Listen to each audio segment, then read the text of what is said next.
and welcome back to Beyond the To-Do List, a podcast about productivity. I'm your host, Eric Fisher, and I'm excited to share with you a conversation I had with Mo Hamzian about the future of workspaces and how to optimize your environment for focus, for productivity. Mo's an entrepreneur and co-founder of Vel, a company dedicated to redefining workspaces for the modern workforce. And in this conversation, we're talking about the rise of remote work, insights on how lighting, temperature, air quality, ergonomics, scent, sound, natural light, all of these things contribute to creating focus, allowing you to be more creative, just overall job satisfaction, or how to style your own workspace at home, and where he sees things going in the near future. So if you've not thought about your workspace that you're in, whether that's an office, whether that's home, whether that's a third space somewhere else, this is the conversation for you. Well, this week, it is my privilege to welcome to the show Mo Hamzian. Mo, welcome to Beyond the To-Do List. I'm so happy to be here. I'm excited to have this conversation with you. I am glad to have you here too. And as you were presented to me, somebody brought your name up and then told me what you were talking about or what you're, primarily all about and been doing a lot with. I said to myself, we've never really directly talked about the atmosphere or our works. We've never talked about workspaces specifically. We've talked about remote work. We've talked about hybrid work. We've talked about working from coffee shops, how to, do all of those kind of better, but we've never really talked about optimizing your workspace, wherever that may be, or even choosing between those workspaces to best suit you and your workflow. And that's what you're all about. Can you tell me a little bit about how you got into this? How you noticed this was a factor that you wanted to spend so much time on? Yeah, I would love to. What a big subject. The thesis is very true today. There are 168 million people in the US workforce, and various statistics from Upwork to McKinsey say upwards of 100 million people are remote. They're either freelancing or they're 3 to 5 days remote. So the argument goes, if people are no longer working out of a traditional office building and are no longer commuting as a cohort, what's happening in the world? And that structural shift was in a wholesale way accelerated and disrupted throughout COVID. The genesis was, as you know, pre-COVID, but it really got accelerated through it. And to some extent, the dust hasn't really settled. So I've been part of that journey of recognizing my background, having been in real estate predominantly, recognizing that physical environments have a certain purpose and what happens when that purpose changes. So then I started asking the question, okay, so there are 100 million people in the US, and that's 3x the population of some European countries who are no longer going to traditional office building. Where do they go? What do they want? And how do they get that? And is the physical environment that we occupy today, is it stacked up to support them? And in a most resounding way, the answer was consistently no, inadequate, no, frustration, friction. So then I went about building a value proposition to solve some of that. And there's some really clever people doing something very, very similar.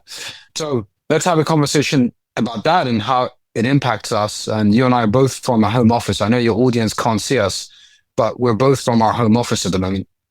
Yeah. And that home office grants us a unique opportunity to fully design our workspace. There are key factors that come into play when it comes to designing a workspace. And I think one of the most natural ways of helping enter into that in a conversation is thinking about it from the perspective of the senses, the 5 senses of all those different things, sight and sound, and even how we feel temperature wise.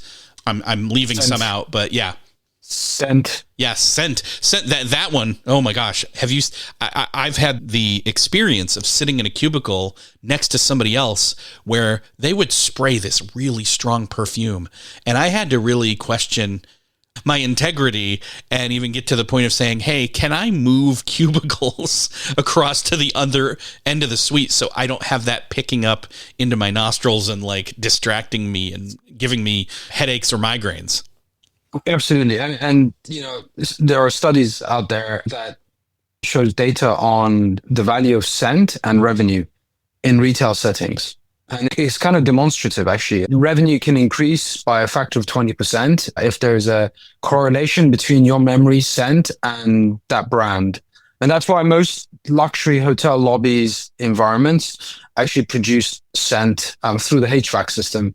And it's one of the low-hanging fruits, by the way, for retail brands, brick and mortar retail brands, to be able to think about that and create that provocative connection with the consumer. And as you described, Eric, you're dead right. Sensors have a huge role to play on productivity. Just to give you a small anecdotal example, colder temperatures have a tendency to lean you to the analytical, and warmer temperatures do the converse, which is to the creative side of your brain hemisphere. The oscillation is less wide than you think. We're talking about degrees of temperature, but sitting in it consistently. But the argument goes that pretty much outside your home, and to a large degree, even inside your home, you inherit a lot of physical real estate without asking too much questions about it. We are highly sophisticated consumer, rightly so. And we care deeply about our experiences, rightly so. And we're very demanding, rightly so, when it comes to certain things. Consumer products, travel, most digital products, we're very, very demanding. But when it comes to our analog physical environment, apart from fashion and what clothes you wear, because you have huge amounts of control over that and expression, and some home furnishing to some extent, outside of that, you pretty much inherit everything else, given to you by other brands, other companies, public, government, etc., etc., etc. So then I think the next chapter, and I'm coming on to this question of your senses, the next chapter of humanity for the next kind of 10 to 100 years is a digitization, smartification of physical environments, this kind of bridging the gap of the physical and the digital being this kind of rather quirky word called the phygital, and then its impact on your senses and then your well-being, your productivity, and that almost like Neuralink between you as the subject to the digital to the physical. And so there's a big conversation around that, I'm sure. Yeah, for sure. And having those intelligent systems. I mean, we've kind of even I don't know, just in the past decade or so, with smart speakers of whatever, pick your brand, Google, Amazon, Apple, they can do different things based on voice commands or based on time of day or regular scheduling or, but what we're getting into is where those things get smarter and they adjust to, we think you're home or we know you're home. And so they do certain things that's unique to the home itself, and maybe even then a single room or section of the home, your office, your loft, whatever it is you're using that for, to factor in those different factors I was talking about, those key factors of smell, your lighting and temperature, even the air quality, having filtration and that work, and even soundproofing. Like there's all these different things. Let's touch on some of these and talk about why. I mean, I think the thing is that once you start digging into this, people start to realize how much of an impact small factors, so-called small factors like that, let's talk lighting we were talking smell. Actually, let's keep doing smell. We talked about smell for a second. Let's talk about air. Let's talk about that smell. Like, I mean, obviously certain qualities of certain, this is kind of some of the thing that has to do with like the scent of essential oils, which is really popular, right? Certain scents activate certain parts of our brain, just like they do with memory. They say that even, if you're chewing on peppermint or a peppermint candy while you're studying for the test, and then you pop one in before you take the test, then you'll recall more because it's connected with memory. That's just one quick example. What have you found in terms of smell and air quality? Let's go with that scent and breathing first in terms of optimal workspace for productivity. Yeah, well, first of all, you take 25,000 breaths a day on average. So that's important. And you're kind of drinking air. And there are lots of impurities in any household, in any public environment. And some of them are pathogenic and some are not. So there is this inherent quality of air that's important to you. And you should be paying much closer attention to its quality, because because brain fog can be a symptom of the air that you are drinking or breathing. Oxygen count is important in that, clearly, and being able to filter that is important. And you have much more control about it at home. But for us, and for me, the quest is, how can we create that level of standard and personalization and curation in public environments when you're not at home, but still give you a highly curated experience, and scent is part of that. But from a personal point of view, I believe everyone in the workplace is running a race. If you're running a race, whether it's the 100 meters or 10,000 meters, and you have bad shoes on, and you're going to be slower than the person who's wearing better hardware, immaterial of who you are or your core competencies. That's just nature. So how can we level that playing field? How can we give you, in public environments, better quality hardware when we have a large cohort of workers that are no longer working at home? So the real quest is, how do we do that in public environments where you have far less control over it? For instance, in an airport, as an operator, well, let's say we're operating in an airport, we have very little control on the air quality of the airport or the scent experience, or even the lighting of the airport.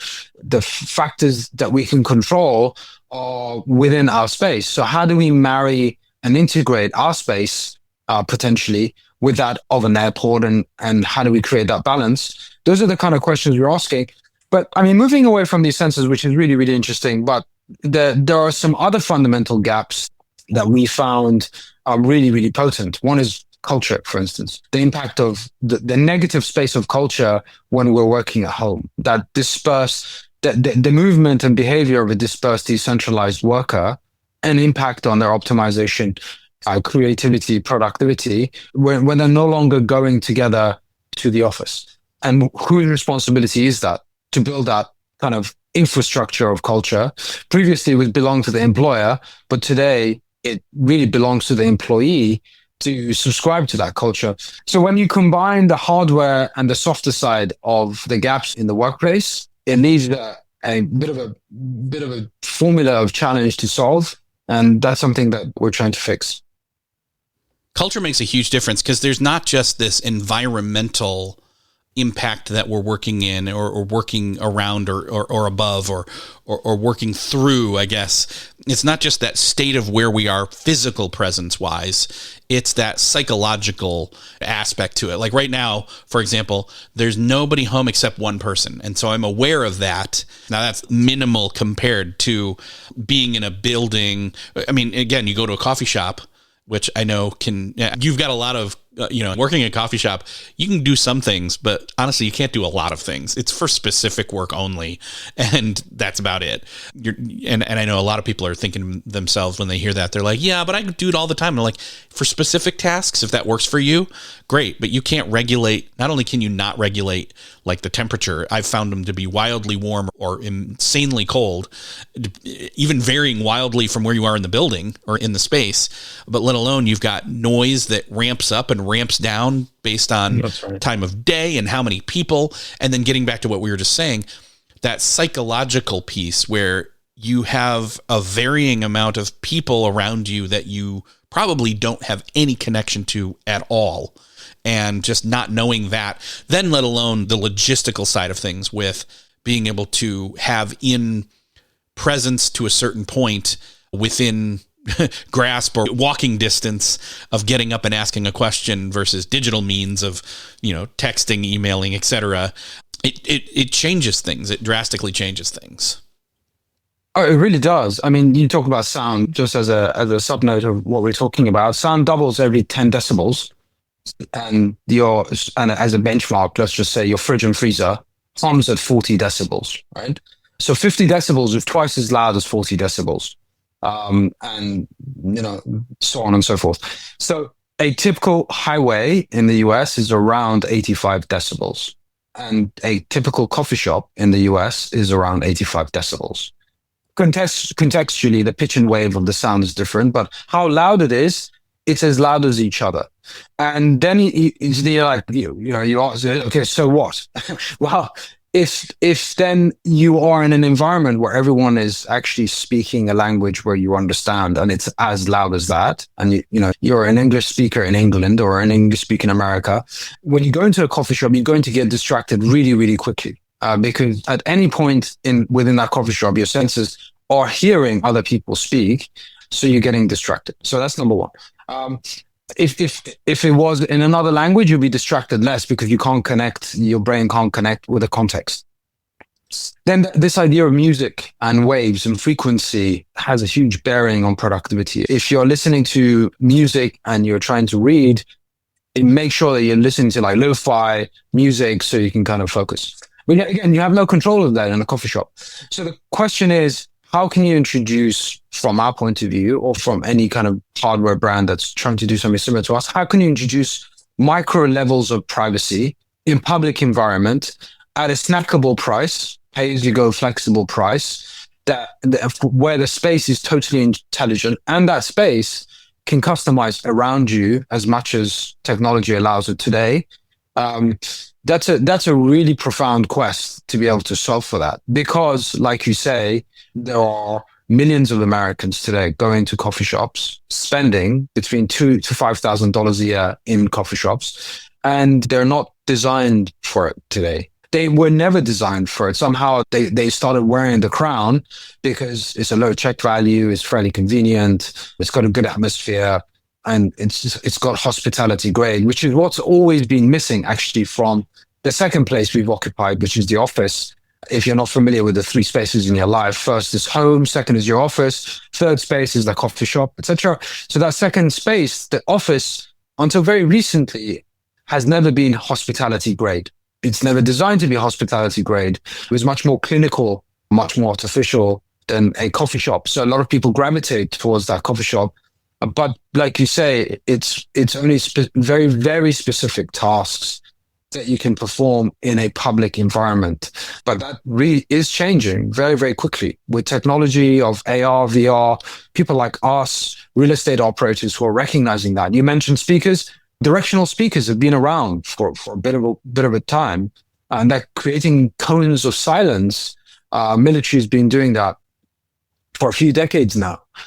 So through sound waves. So it's perfectly plausible for us to re-engineer the physical environments that we live in for them to become much more relevant today, because, again, going back to the genesis of our conversation, 100 million Americans are no longer going to a traditional office building on a regular basis. They go to other buildings, other public environments. Let's repurpose those for fit. Yeah. And you might find that in that repurposing, one of the other things that I think this may be the keyest. There's no word keyest. I'm going to leave this in. There is now. Trademark. One of the most key factors I think I've found for me this time of year, from about, late October through to about February, depending upon where you are in the world. I know you're in Florida, I'm in the Midwest, and lighting, especially natural lighting, has a huge deal to do with, one, getting better sleep, but two, then how you spend your time during the day and regulate your body clock. And I remember sitting inside in a building when the light was on, the sun was out, natural light was available, and I was wasting all my hours inside, not being outside, getting any of that regulatory. That was actually one of the factors that actually helped me decide to move that cubicle I mentioned earlier to one that had a window with natural light throughout the day. Talk a little bit about that as a factor and how you design for that. Well, I do definitely want to talk about sleep as an investment. I have my own views on it, but lighting for work is obviously really, really important, and depends what kind of work you're doing and what kind of function you're performing. So generally it requires really, really good investment to be able to do that well. And again, as a sub note to investment, somewhere along the line, we believed a desk, a really expensive laptop, and some sort of a light, and maybe an investment in your chair was good enough for a home office. And that may be good enough for a home office, but that's certainly not what employers have been investing in for the last 30 years. the responsibility of real estate and infrastructure belongs to the employer. And trust me when I tell you, they've been investing it on a trillions of dollars over the last few decades. You just had to go to the old Silicon Valley buildings of 2015, 2016 to realize what kind of environment they created for their employees. Everything from looking after your pets to hospital, Michelin star chefs, digital security, everything was there. So that is no longer being provided by the employer. It's being provided by the employee. So there leaves a bit of a gap. But coming back to this idea of sleep, so we're like 400,000 years old as a humanity, and somewhere along the line, evolution has meant that we still need to sleep 7-8 hours a day. And what if that wasn't the case? What if, I mean, sleep is massively important. Investment in sleep is massively important. What if we could do that in 3 or 4 hours? How would that change? And that's one of kind of our quests at the moment is can we produce hardware where you can have micro naps in public environments by way of a reset? Can 20 minutes in good hardware in a good cryo space be equivalent of 2-3 hours of sleep as an addendum, not as a replacer? I don't want to be too controversial here, but just as an addendum to what you're doing already, because we're all, we have nervous system, like you say, we have, psychological well-being is really, really important.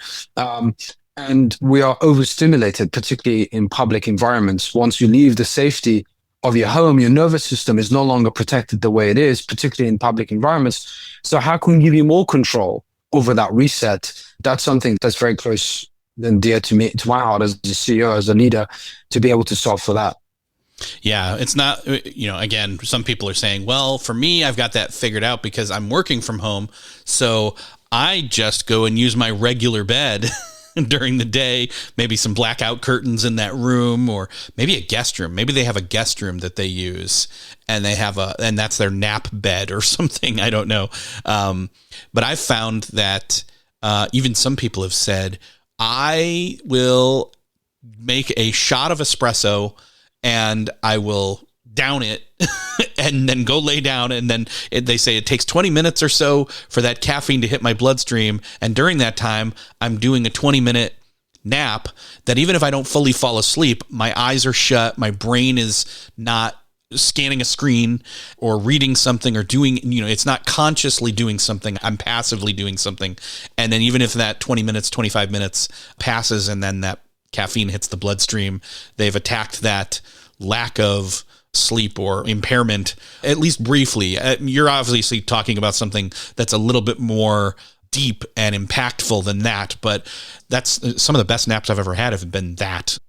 Yeah, for sure. I mean, you're not wrong. I mean, TM, transcendental meditation, is kind of one of the most widely studied modules of meditation, simply because it was just popularized more than other modules of meditation.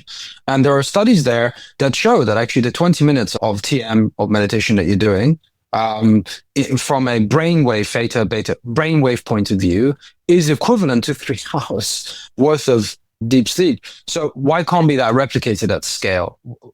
That environment, that is just environment being able to be replicated at scale. And I believe hardware can do that and definitely induce it. And again, you mentioned it, and you're absolutely right, Eric. There are some bodies of people that are more in need of it than others. It's the point is, where is that extreme environment? Where is that extreme requirement? It may be in the military, it may be in the armed forces, it may be the fire department, it may be the police department, it may be people who travel a lot in public environments. But that level of optimization can't exist today. And if I could go into a device, close the door, and reset within 20 minutes, and I walked out of that device and I felt like, gosh, I had 3 hours worth of sleep, it's definitely worth having that device out there in the world. And if we can create it, we're going to do it.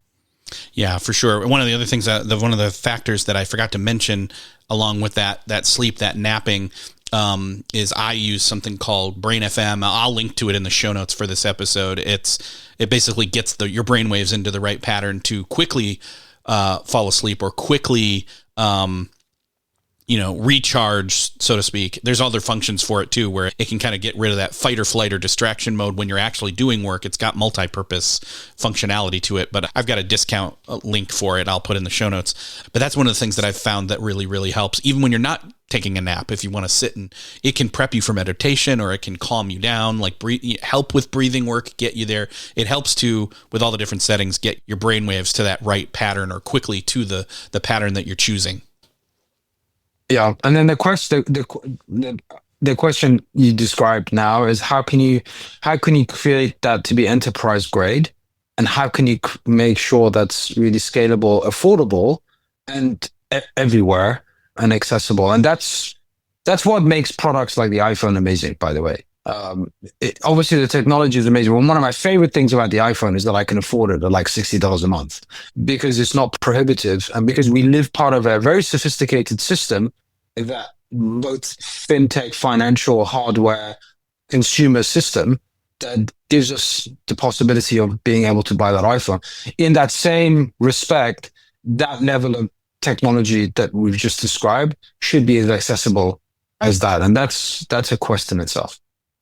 Yeah, for sure. And you also mentioned in these, well, this applies to first and third spaces, or if I'm getting that wrong, first is home, second is office, third is like the Starbucks or the coffee shop. Is that That's correct? Right. Okay. The third is defined as the other place. I mean, your YMCA and church and gym and restaurants, it's all the third space. Yeah. And it seems to me like, that third space, those people that are running the third spaces are thinking of some of these, but maybe not as intentionally. They lean into the ergonomics and the design and the comfortableness, but some of that is actually antithetical to getting work done. It's there for comfort, but not for you to be there lounging. This isn't Friends. It's not Central Perk. You're not supposed to sit there and chat all day. We want you to get your coffee, finish your coffee, and move on, versus camp out like a lot of these remote workers will do. But that's not to say ergonomics or, again, you mentioned a more comfortable chair like I have, a standing desk, some of those factors. How do those play into different things? Obviously, there's a bunch of different ways you can go with that. You can have, I have a comfortable chair, but I'm not sitting in it all day. I have a standing desk, but I'm not standing all day. You could get a treadmill to put under here. There's all those different things, but then there's also the water cooler. There's also, flow, the way open space design versus conference rooms you can go in and have privacy and or group work done. How are you thinking about that as a factor in all of this? Yeah, we made our work even harder, but build a really strong IP and barrier around it. And we said we want to do that in a micro setting, i.e., one, we want to build that in factory, exactly as you described. That experience has to be built fully in factory. Two, there has to be a high degree of automation and robotics at the heart of it, and autonomy at the heart of it. That was the second component. The third and hardest component of any space and any design is the smaller it gets, the harder it is to design for function, because you have less margins to play around with. So we then had to design a versatile Swiss Army knife version of a workplace in like 200 square feet. So that discipline made us become very focused on who it's for and who it's not, but very versatile and flexible at the same time. So we designed and built a product that could shapeshift in a way that if it was in a hospital as a function in the lobby of a hospital versus an airport, it could offer different presets, whether it's catering for luggage or security or health and well-being or lighting or whatever it was. So we thought about the specificity of the vertical and what we're solving for. And one of the things that we really haven't touched on here is just security itself. Whether it's neurological security or whether it's digital security, they just simply don't exist in the public environment today. And we take so much of it for granted. Obviously, digital security on public Wi-Fi is known, and there are very few people doing anything about it. As an individual, very few people doing anything about it. Enterprise, they are definitely enterprise and compliance heavy, regulation heavy industries. But for us, that is really has been very, very important. How do you create safe environments for people to be able to access on a fast moving basis, right? Whether it's lots of different data points accessing the same environment, that just is a complicated algorithm to solve. Yeah, it can be very difficult. And I think you mentioned Wi-Fi and you mentioned security.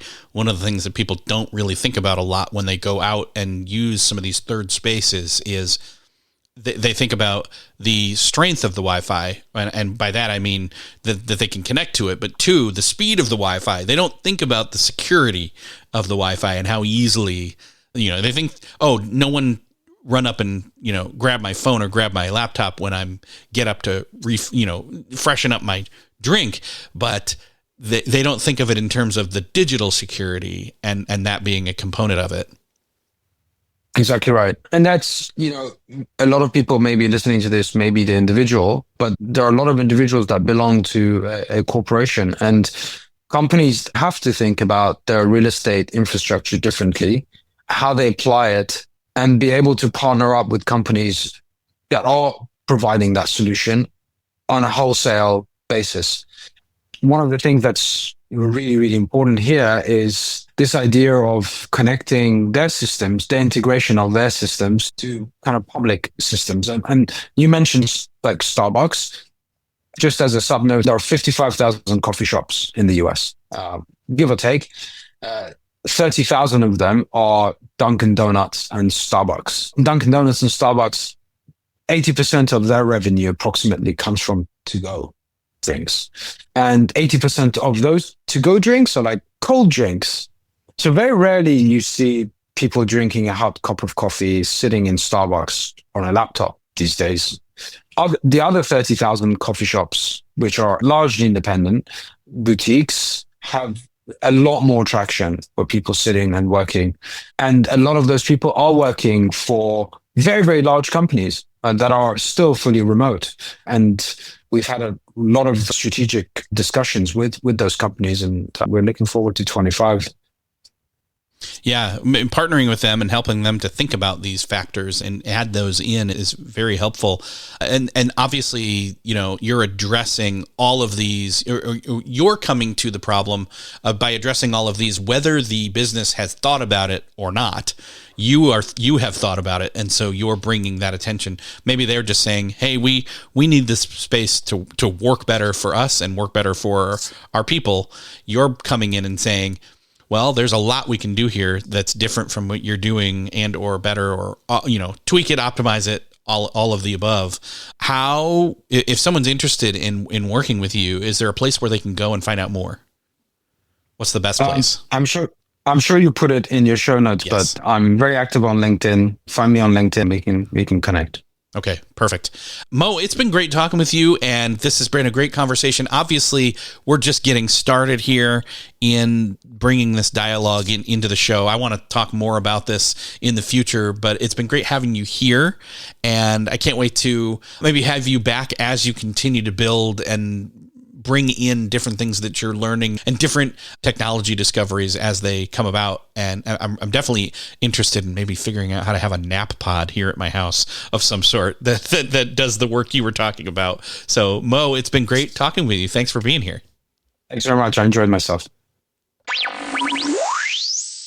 Well, that's another podcast crossed off your listening to-do list. As you're walking away from this conversation, I hope that you're coming away from this episode with some ideas that you can use in your home, personal, remote workspace, or things that you can factor into your decision-making when it comes to third spaces, or if you have a cubicle or an office somewhere, or you're in charge of a space like that you're getting ideas as to what you need to be thinking of in terms of productivity, creativity, energy management, and how all those things are dictated by the environment you're working in.